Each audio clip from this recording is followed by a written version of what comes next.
many world challenges have you done? I don't know, 5 or 6, 4 or 5. I don't know. As coach, lots. As coach, that's Yes. And how about your backfly team? It's our third, isn't it? What is it? Body flight, back magic. Black magic. It's That's a play on the land Yes. magic. That's where it all came from, anyway. But didn't you have a team, a free fall team, not a tunnel team, which was you and 2005, Juliana? and Thomas Hughes and Joao Tambor, Yes. and that was Deland Black Magic, Yes. and it was the L was the sickle in the back, so it looked like back, but the L was a sickle, and it was a bit of a play on the magic that we just did. Yeah. 'Cause So you're still living on the one time that you got the world championships and with Deland Magic then, yeah? still living on that. Yeah. Well, it's still going on. The Magic name. Yeah. People still. I mean, we changed a bunch of stuff. Now it's just don't repeat how it's amazing how long some names. And we won, stay four around the sport. World Cups. I won 4 World Cups and a World Championships. It's more than just that. I And the know. World Cups were much harder than the World Championships because airspeed was there, and the French, and the Norwegians, and the Golden Knights. Those were way more difficult competitions to win actually back in that day when we had more competition. The World Championships was over after 4 or 5 rounds. The French was beat. We'd already beat them a couple times, and it was Yeah, the World Cups. it The World wasn't- Cups were the more the 2002 World Cup, where we had 5 different leaders over 5 rounds. That was pretty good competition. 3 teams over a 22 average, which back in that day was pretty unheard of. That was probably one of the best. And then coming back from 5 points down against the French at the Lesley Cup, which was 3 months before the World Championships, that kind of crushed them because they thought they had it, and we came back and beat them, and then after that they never recovered. But yeah, I mean, Pete's surviving off and never won a World Championship, so Yeah. Is that the kind of competition that you like though, when you're very close with another team? Yeah, well, I mean, the World Championships, after 6 rounds, it was kind of, you could just tell they were a bit beat, and we had a good 4 or 5 point lead, and you can just feel it wasn't. They'd been beat enough times by us that it wasn't that much fun anymore.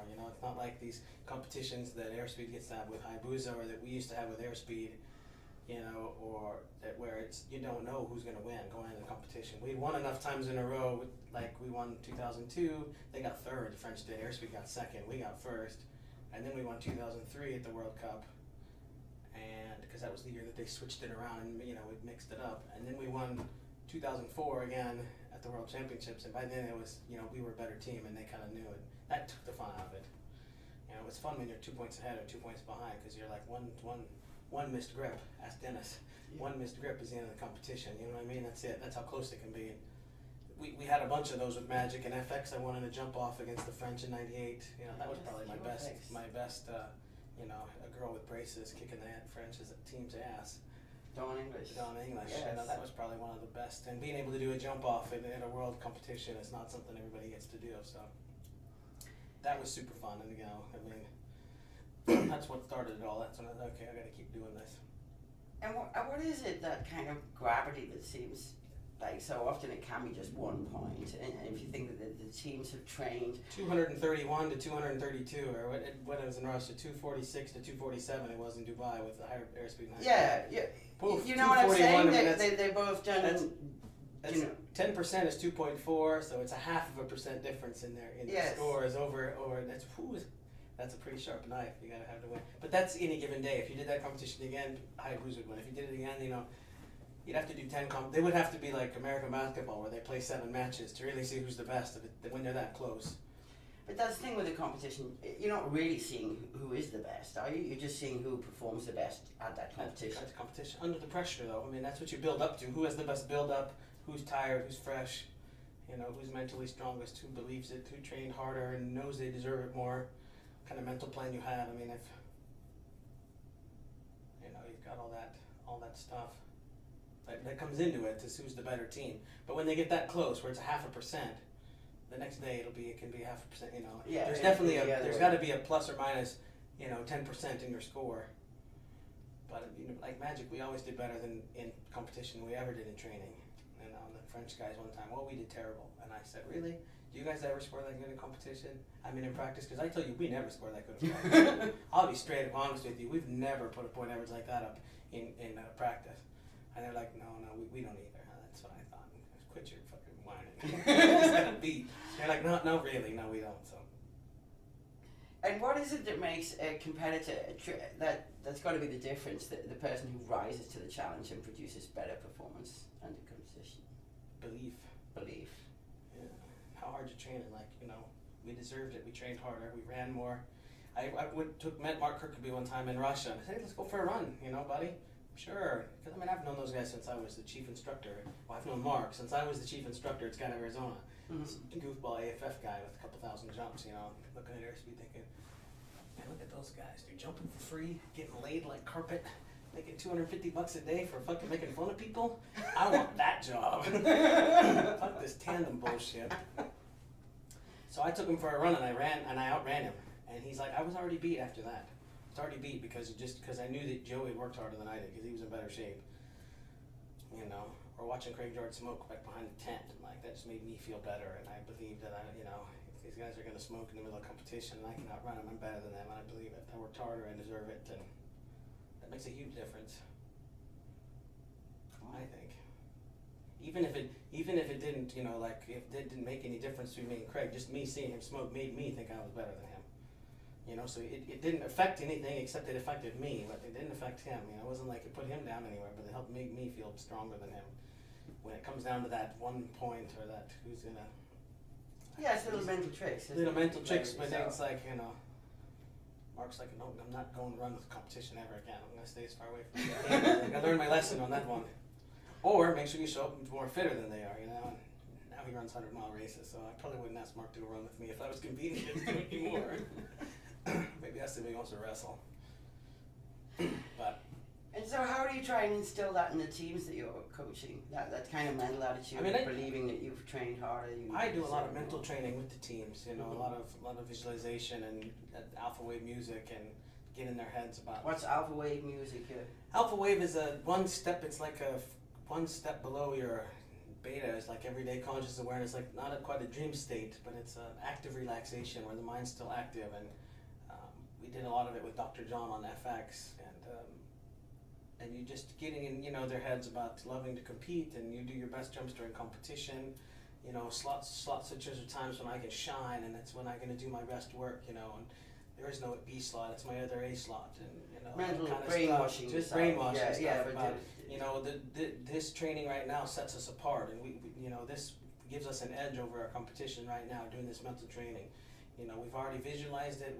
I take them to the wind tunnel. I make them paint the whole wind tunnel in their mind. So we go and we practice it in the wind tunnel before, like picture Bedford, picture the jump written on the board. I have the jumps written on the board, and they look at it before we go, and then go and practice free practice in the wind tunnel. And your mind doesn't know the difference. We all know that that's true now. So I take them through that, and then we visualize it, the drops into the plane, and I'm like, the play's been set. We've seen it. We've done it. In our mind's eye, as good as it'll be just exactly the same now. That it's true. There's no argument with those truths of mental imagery and all that stuff. So you're already ahead of the other guys right now just by doing this kind of training. And they don't know if the other team does it. Most teams don't. Yeah, it was very, I don't know, shall we say fashionable in the 90s, I think. I don't know, it seemed to die out a little bit after that. Because we used to all visualize together. I think it's. I think it's very powerful. If you go to the Olympics, I'm going to promise you, every athlete is visualizing everything they're doing for sure, and it's got a pretty heavy. And if you go to professional sports, they've got a pretty heavy. They can all have mental coaches that work through all that stuff. So, the shared visualization. It used to be quite like what you're saying there. You just sort of lead your team. Yeah, guide them through it. Yeah. It seems like now people do it more individually. Yeah, it's all about what the coaches are pushing, right? The coaches that used it more. Push it more. I know some coaches do it, some coaches don't. Sully does a little bit of it, but not as much as we did. I don't think Gary does. But you're not going to be doing that sort of stuff with Body Flight Black Magic, or they don't even know the randoms and the points, the randoms and the blocks yet, or the letters and the numbers. We're just having a good time. And you're in single A? Single A. Right? We did 11.7 last year. We just did a 13.6 today. Nice. So we're getting better. We did a little bit more training this year. Last year we didn't do so much. But to get a medal in AA, in single A you have to do like 16 or 17 average. It'd be great to get a medal in single A, move up to AA, but I don't know if that's ever going to happen because everybody's getting better as well. Yes. But we're going to keep training, I think. you know. And you now have another back flying team. There's 2 teams this year finally. After Yes. after 9 years since I did the first back flying 4-way team, there's a second team entering the competition. That's great. That's great. Back chat today, Back they call chat, it, from yes. Chatteris. Chatterers, assume. yeah, and I just coached them a little bit today. Gave them some. I guess you're probably, there's not many people there could coach. No, I'm back flying not 4-way really. teams. No, I definitely got a market there. Yeah, how are they doing? Good. They were probably doing 7 or 8 points in time today at the end of it after working on some grip stuff. Pretty tough when you got to reach back over your head and grab somebody without going head down, you know. Yes. It's like, yeah, this is how you do back layout, right? You know, keep your arms Yeah. strong, put your head back. I can like reasonably back fly, but I can't. I've never done any like serious 4-way with it. Well, next Must year be you need quite to put a fun. back fly Yes, team you're on. right. Like, see, you can do the interviews and I I can do the the back back flying. flying, I sure. like that. So how much training are you doing this year with your own team, Bodyfly Black Magic? We probably did 6 hours maybe or something, 5, not that much. Not a lot. You know, Probably a lot less than some a lot of the teams, other yes. teams are done on their I mean, bellies. we try to do more, but I'm gone so much traveling, coaching that it's like we trained a little bit like November, December, but then I was gone for Christmas and I was in DeLand for a month for winter training, and I just got back and now it's really busy. So, and then I'm doing 2 teams this year, jumping teams. Oh yes. So Yeah. you're on your belly as well? I'm going to be doing maybe 50 hours of wind tunnel and 500 jumps between 2 player coach teams, one for the U.S. Nationals, one for the British Nationals. Wow. This should all be getting taped, is it? Yes, it is. Oh, good. Yeah. We're not, did you think we're just having a chat? No, this No. is a proper interview. Good. You just thought we were wasting time, you know. I Did know. the camera go on yet? Yeah, I never knew it was on. Yeah. Yeah. So your UK team is with Formula. Yes. Yeah, Kate Lesley, Simon Rogers. No. Yes, Dave Rogers and Simon. I don't remember his last name. Anyway. Okay. And Formula, your Team Formula. I'm the tail flyer, which I've always wanted to do. I've actually done a 20-point average in competition in the other 3 slots. I would love to do it on tail. I don't think it's going to happen this year with either of those teams. and your But it would be great fun to do, Yeah. to be able to have done a 20-point average or better in every slot in 10 rounds competition. But we've got maybe, I don't know, 200 jumps and 20 hours of wind tunnel planned with Formula for the UK Nationals.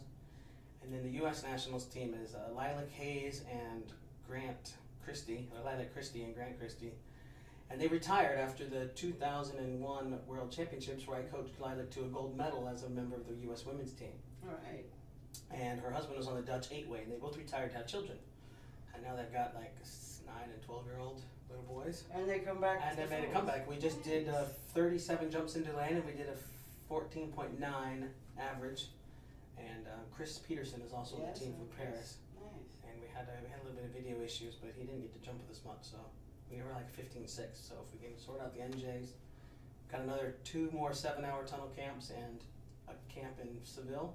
Mm-hmm. And like right after the challenge, I go to Seville with Formula. Then I'm back here for 7 hours with the U.S. team Bonobos, and then I go back to Seville with them. So, if I'm correct, then last year you were coaching a team for the UK Nationals. Then you ended up jumping with them because one of the guys was ill. Yes, the What- double A category. Yeah. What team was that? That was the Ninja Swans. Yeah, that's right. Thank Yes. you. The anti-gravity Ninja Swans, and Yes. Ben was ill, so I got to fill in for them, and I was doing 2 teams, which is hard Yeah. work at the UK Nationals. I mean that. Yeah, those when people you up in Himmelstowe don't cut any slack for anybody. You might be a world champion 5 times over, but get on the bus. I only made 10 jumps last year, and I did 20 in 2 days. I was like, it was super fun. Both teams I had a really good time with. So Yes. Ultrasonic and the Ninja Swans. The Ninja Swans unfortunately broken up. Roy and Helen. I hear he couldn't come back into the slot. You know, you just didn't too good of a job Maybe. for Ben to come back, right? Yeah. I don't know, but they broke up. I think Potter's doing a little bit less serious, and Helen and Roy are looking for a AAA team. Sarah Smith and I just did some 2-on-2s to get training them all the AAA blocks. So they're looking to do AAA team. But so last year that was you in the UK Nationals, and I know there was a little bit of some of the teams didn't really like that because they felt that you were American, even though in fact you live here half of the room. So I'm a Half of resident the- here. Yes, That's what they've got, and it's, yes, you live right here, don't you? I in live over there. Yeah. Yeah. I have to go up some stairs. Sometimes I get traffic on the way to work. I'm like some old lady in the steps. I'm like, you're gonna make me late. It's not quite M25, but you know, it's that bend right around the flow rider in the gym. Sometimes it gets a little trafficy, But so if you're competing for the UK and then this year you're competing in the UK Nationals and the US Nationals, you have to be an open team in one of them, do you? oh well, I guess I'll be a guest in the U.S. Nationals, but I'm not going to be. You're not going to be getting anywhere near a medal no? this year at all. You know, if obviously teams got to stay together to get to that level. The UK Nationals is a pretty high level here. So for Team Formula coming from 4th place in the AA last year, I mean, if we can be top 10, I'd be super happy. My goal would be to do a 15 average, which would put us maybe top 7 or something, which I think would be great for them to come from 4th place in AA up to a 15 average. I don't really want to get too focused on place. But I'm a resident here. I've committed to them for 2 years. They really like to go to the World Cup. So, but if you know, we're not going to be getting a medal anywhere, so I'm not going to be ineligible because there's no. But yeah, I mean, my focus will be here. The U.S. team is not really that serious about trying. I mean, in the U.S. Nationals, you're not getting a medal unless you're going to make 500 jumps a year and do 50 hours of tunnel. Yes. And do that for 2 or 3 years in a row. Yes. You know what I mean? So the U.S. National. It's almost like a world meet in itself. Yeah, in a way, with it the is. level So of the the level of the forward teams. Yeah, it's really high. So we're just having fun. They're making a comeback.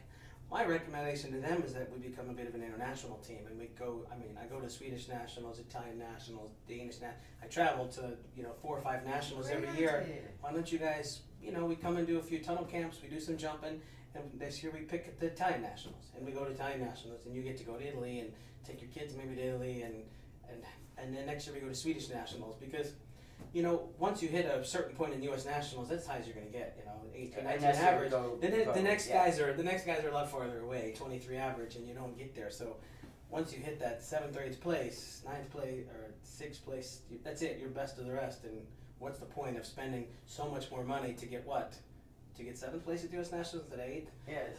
For another, 10 grand, I mean, we could just go to Italy and have a great time, and we might even be able to win the Italian Nationals. Yes. Or Swedish Nationals, where teams are doing 17, 18, 19 average nationals, and I think it would be a great way for their team and us to have a good time and keep it fun. So. I agree. And since I already go to those nationals, I can make it very reasonable for them to meet me there, for them as far as having a player coach, because I'm already going to be there with my teams, and the drop zones would love me to bring another team to the nationals, and so it would be fun. It's fun way to think about it when you're at that level where do we go from here? We're not going to go try to win the nationals. Let's have some fun with it and travel. Yeah, so almost every nationals in the world is called an open nationals, meaning it's open to. Yeah, you can still come and be a guest. To all nationalities, but the fact of the matter is you don't tend to see too much of that many. People get too like this in their own nationals. I'm like, we can get 10th at the U.S. Nationals, or we can go to Italy and compete for first with the team doing it's the 18, 19 average.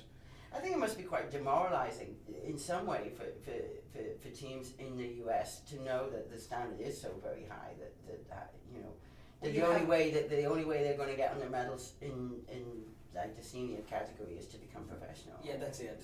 But you all have your peers, and there's always the best of the rest. Everybody knows who the best of the rest is. I mean, we know which teams are fully sponsored, and you know which teams aren't. And then you all have your rivalries against the Dallas team, or and you see them at the meets, and you look at their scores on the NSL. So you still have that kind of rivalries as you're growing up in the sport. When my first FX early days, we had the Dallas Heat and DeLand V&E with Robin Rambo, and the Dallas Heat was Christopher Irwin and Alan Metney, all those guys, and we were all competing against those kinds of levels of teams, and we all knew who we wanted to beat, and so you still had your own little victories there. We weren't going to beat the Golden Knights or Airspeed, at least not those years. It took us a few years before we got into the medals. And you missed that scene there? You're quite happy? Yeah, I guess you tried. If looking back, I'm like, maybe it would have been fun to stay at the top a little bit longer, but it was just so much time and work, and I really wanted to do some speed flying, and I had some pretty good job with the military for a few years, contracting for them.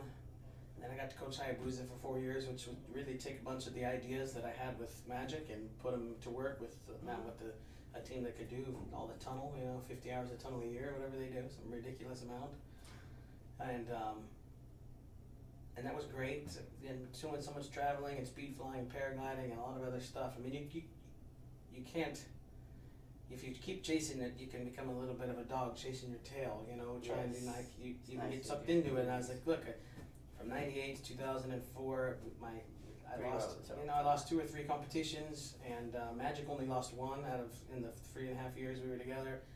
I finished on top. I'm like, why keep, you can get into a trap where you end up losing and you end up finishing not on the top. Yeah, and you seem like now you're really having a lot of fun with your back flying. And Yes, different the back flying. ways I'm teaching to speed flying fly. courses. I've been invited all over the world to run trips and guide people in, do crossover courses, Colombia, Ireland last year. I go to Sweden, Austria, and Switzerland, guiding people in the mountains, hiking and flying the small little canopies in really bad, dangerous areas. Spent a couple weeks in the hospital in Austria a few years ago doing it. Yeah, it seems like it's pretty seriously dangerous. Yeah. Speed flying. It is. I mean, not as bad as wingsuit flying. God Yeah. rest Dan and those guys as Ludo, but you can only tie the record for flying the closest. You can only tie the record for pulling the lowest. You know what I mean? Yeah. It's been done. So Yeah.